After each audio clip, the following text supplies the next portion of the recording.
the only reason we was able to get paid is because we didn't have a production agreement in place because he kept switching his lawyers. So one of my attorneys was like, yo, you're gonna have to push the red button. You say, what's the red button? The red button is a button that you should never push, that you don't want to push.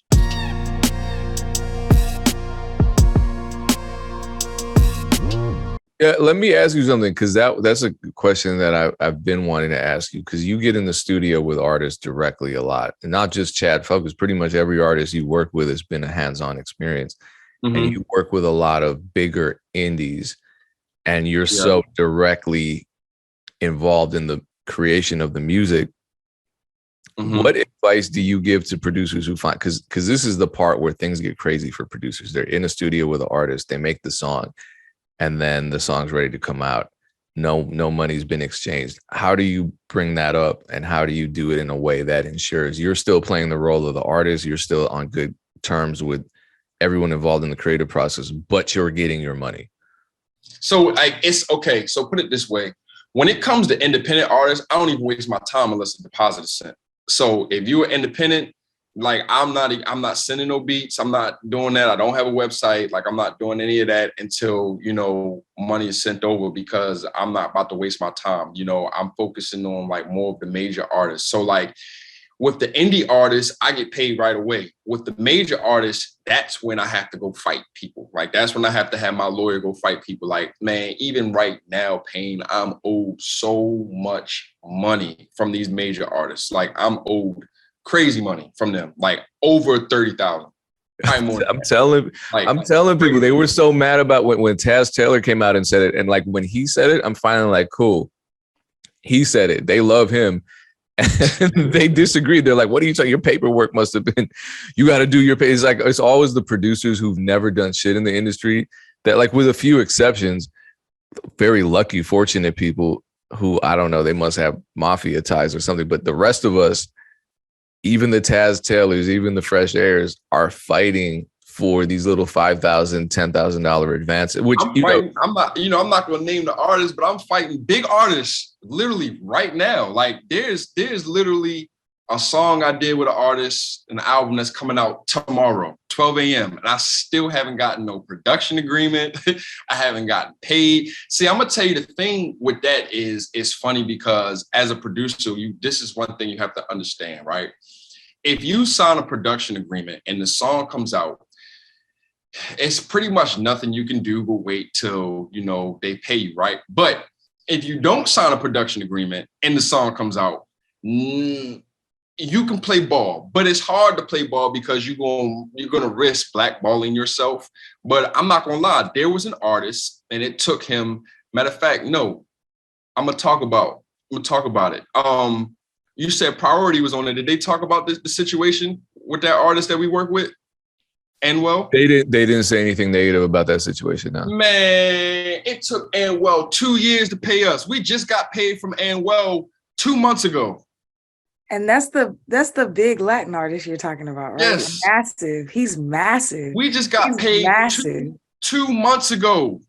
We just got paid our money for that track. And the only reason we was able to get paid is because we didn't have a production agreement in place because he kept switching his lawyers. So one of my attorneys was like, yo, you're gonna have to push the red button. You say, what's the red button? The red button is a button that you should never push, that you don't want to push. The cease and desist. You don't want to push that button.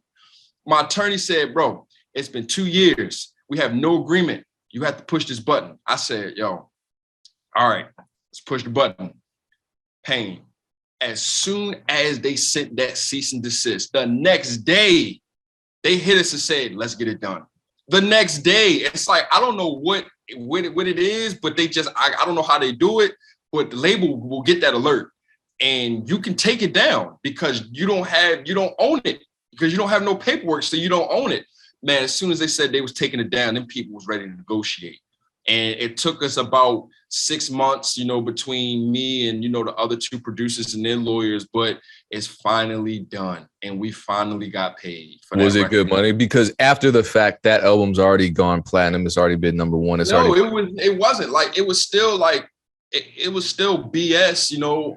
But one of the producers was telling me that he couldn't even get his back end royalties because we didn't have a production agreement in place. So in order to get our back end, we had to get the production agreement done anyway. So yeah, so with the major artists, it's crazy. And that's why I have so much more love and respect for the indie artists. And even this artist that I'm working with right now, my artist, his uncle, like, you know, he pays me to, you know, to even go a little bit above and beyond. But like, that's why I like working with the indie artists, because I get paid out right away, you know, and that's really how I be living. Just working with indie artists is how I'm really living. Because like I said, the thing about major artists is when you work with them, you get the name. And when you get the name, people want to work with you. And then when they work with you, if you're good at what you do, which I am extremely good at what I do, like as far as being a producer, not just a beat maker, it word of mouth travels, and they'd be like, yo, you got to get in the studio with this guy because you're gonna get quality work. And that's just how it happens, you know. And that's basically what I do. But when it comes to major artists, man, I want to fight everybody. I tell my attorney all the time, I'm like, yo, let me tell you this little trick that they do, Payne. This little thing, I don't know if this happens to you. Let me tell you what they do. They'll tell you how much you're gonna get paid, right? But then they won't say nothing. And they tell you to send over your invoice. You'll send over the invoice and they won't say anything. So then you'll hit them back 3 weeks later. I still haven't got my money yet. Oh, well, we checked our accounts. You're not in our system. So we have to send over these papers that you have to sign so we can put you in our system. Bitch, why you ain't tell me I wasn't in your system 3 weeks ago? Why you wait 3 weeks for you to tell me that I'm not in your system? And it'll be a whole like convoluted thing where it's like, okay, you're in the system, but you submitted this form incorrectly. You got to sign this. I'm telling you. I had to walk away for that. Yes. You'd be like, oh, but you filled this out wrong. Your name is not right in here. And this isn't right here. And it's like 2 months in between each email. They won't tell you if you don't reach out either. Exactly. They won't tell you unless you reach out. I'm still going to say this. Def Jam still owes me money. Def Jam owes me a lot of money. And every time I reach out, there is some sort of technical error, and I'm like, this is from a deal that we did in 2018. At this point, I'm like, I don't even remember how much money they owe me. I feel like I should have collected interest on this, but I had an artist sign there. He was signed. We were just trying to get royalties on a song that we split revenue on. And they hated our deal because it was a 50-50 rev share. The song after the advance hasn't made a ton of money, but it's still some thousands of dollars. Yeah. You know what I'm saying? Something that could definitely pay some bills, but they playing games. Then they'll change their system and they'll be like, oh, well, now you have to fill out all of this new paperwork because we switched over to this system. And I'm like, but y'all have the paperwork. Y'all should switch it over. You know, it's like, they're insane. And when it happened the first couple times, I didn't think nothing of it. I was like, oh, well, let me fill these forms out.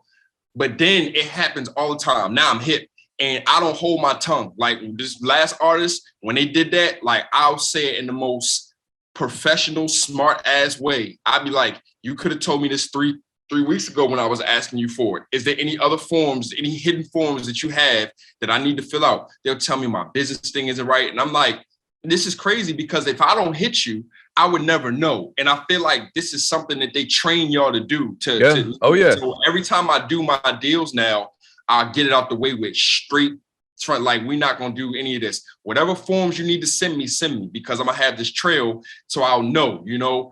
And it's like sometimes, majority of the time, the artist doesn't even know this is going on. Because I work directly with, like Payne said, I'll be working directly with them. So like, I hit up one artist and I said, bro, my lawyer still hasn't been paid. He like, what? What do you mean he hasn't been paid? And I'm like, bro, let me call and they'll have to call their peoples. And that's just how it is. And it's just like, when is it going to stop? You know? Yeah, they don't, the artists don't know what's happening. And I guess the unfortunate thing is sometimes I've seen a lot of producers go at artists and talk about, I'd be like in these public. Yeah, they don't be knowing. They don't know. I think it might just be that they're frustrated. I could tell you who did know though, and Well definitely knows what's going on. Yeah, because his deal. So there's no label. Like he's the label. You get what I'm saying? Like he's making a lot of money then. It's his label, so he's the one that cuts the checks to pay out. That's why he be hopping around to different lawyers. Yeah, so he knows what's going on. But like a lot of these artists, they don't know what's going on. You know what this dude told me? This guy told me, he said, you know, in Spanish music, the reason why it's so hard for people to get paid is because when they're producers, they don't really value them as much because the sound is not hard to do. So they don't really pay them that much because then I'm like, man, that's BS. I'm not trying to hear that. Like, no, you know what? And look, that's bullshit because all that music is just it's dance hall, and in the dance hall industry, the producer is the label, and everything has to go through them.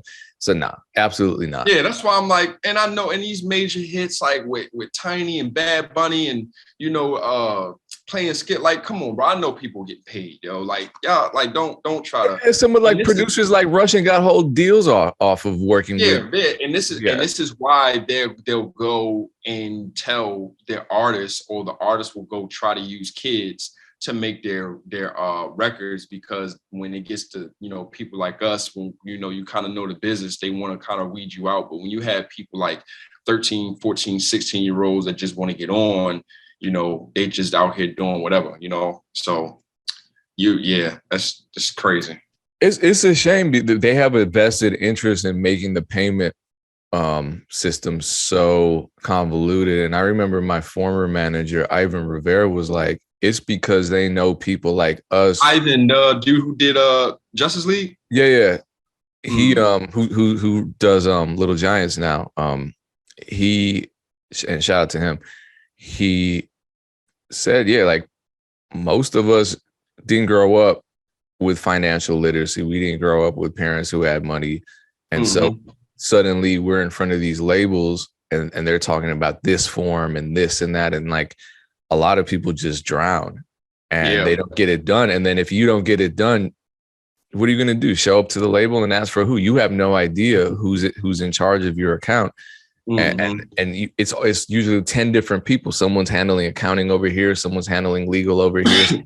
So like, there's no way to penetrate that wall. And if you don't have your shit together, if you don't have your EIN, if you don't have your ACH information already, and if you don't have a lawyer, you're just going to get eaten up and they're not going to pay you a cent. And that's legally how the record labels steal from us. Yeah. You just set up a system that says, all right, cool. You already did the work. We're reaping all the benefits. Now come over here, you know, make this treacherous journey through all of this stuff you don't even understand in order to get your advance that should have been paid before the album's been out for months. We've already made our money back. So it's and like people are like, no, that's not a conspiracy. And like, no, it's not. It's in plain sight. If regular jobs work like that, if everybody was working at like a 6-month payment delay, what would we do if everyone that had to pay rent? It's like, I'm not getting my first check from my employer at this corporate job or at this fast food restaurant for the next. I know, for another 6 months. You know what I mean? Yeah, this is how we're living in the music business. We are living on a 6-month payment delay at least, and a lot of people would say 9 because of the way that royalties are scheduled. Yeah, that's crazy that you say it like that, because that is true. It is like a 6-month delay for real, for sure. At least, yeah. And like you were saying, this in some cases, in big cases, you don't get. And like, I don't know. I'm not here to bash individual labels. It's just the system is set up in a way where it's obviously going to benefit the people who created the system more than the people who are trying to get paid through the system. One of my first placements with Puff, man, I still ain't got that money. And that was 2013. I just left that alone. I was like, man, whatever. Like I was like, man, that money's gone. No even point even worrying about that no more.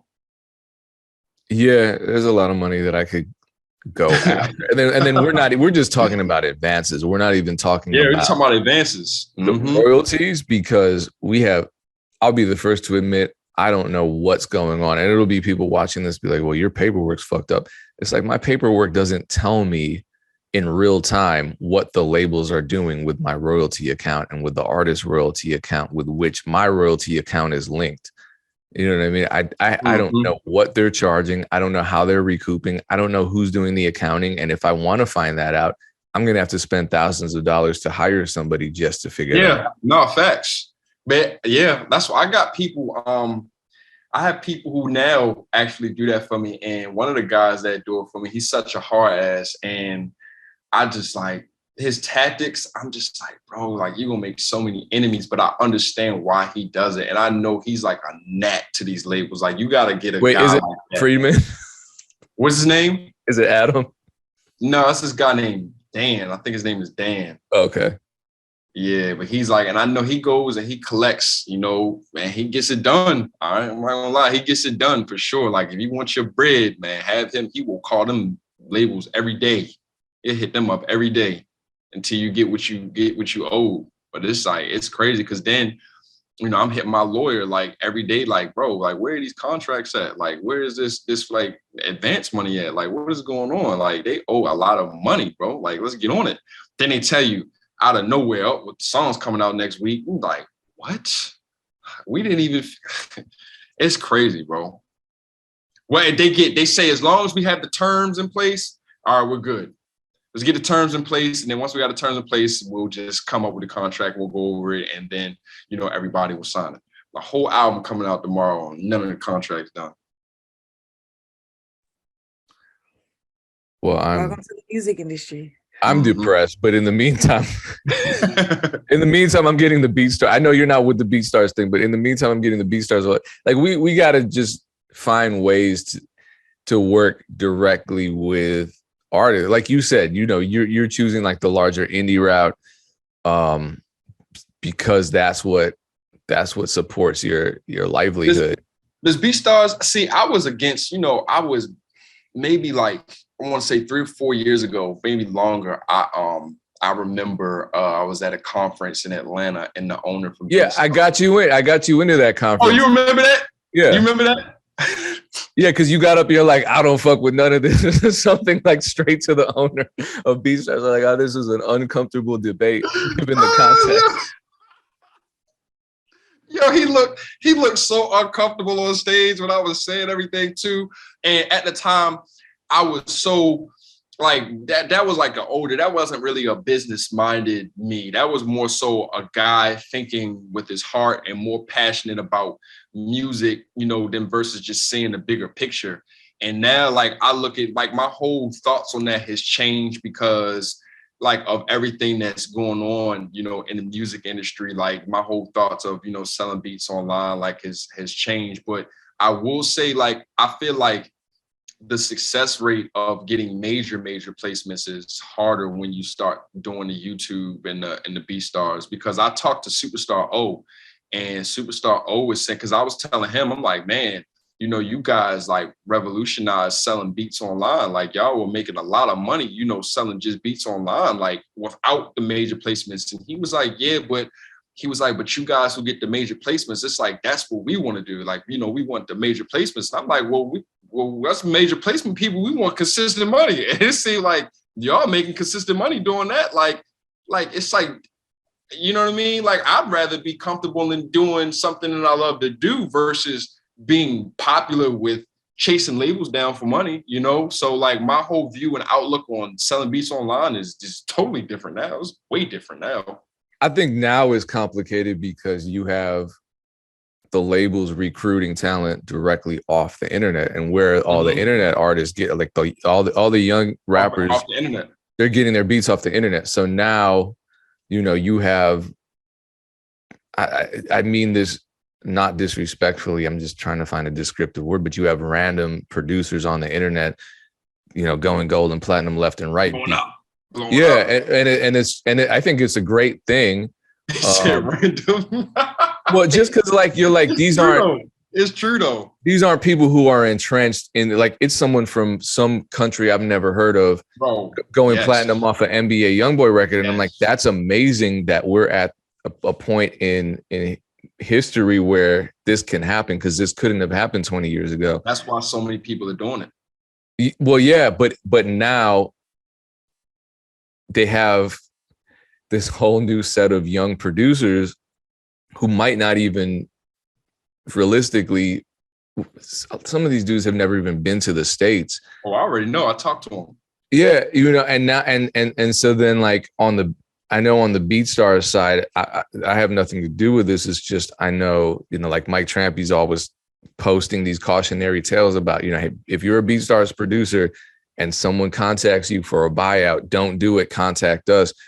We don't support. So like this new generation of producers getting all these opportunities are just ripe for exploitation when these artists start getting signed off of a Beatstars or a YouTube beat. So now it's like this whole, and it's frustrating too, because I feel like when you're young, you don't give a fuck what anyone has to say about you, even though it's good advice. So if someone's like, don't do a buyout, it's like, fuck you mean I'm making $2,500 off this beat. I'm taking this 25 and signing whatever they send. You're just a hater. And it's like, I'm trying to explain to you that this record is going to take your $2,500. But if you do this buyout, you're not going to get that mechanical check. You're not going to get that micro sync check. They're like, we don't even know what those terms mean. Okay, cool. But 5 years from now, you're going to be making a tearful video talking about how you got played by the industry. Yep. That's how it is. That's why I say they go for the younger producers. And, that's one reason why I changed my name from J Oliver to Fresh Air, because it's like, it was different. So like when I would play beats sometimes and they'd be like, who did this? And they'd be like, J Oliver. They're like, oh yeah, I know J Oliver. He's dope. And that's it. You know what I'm saying?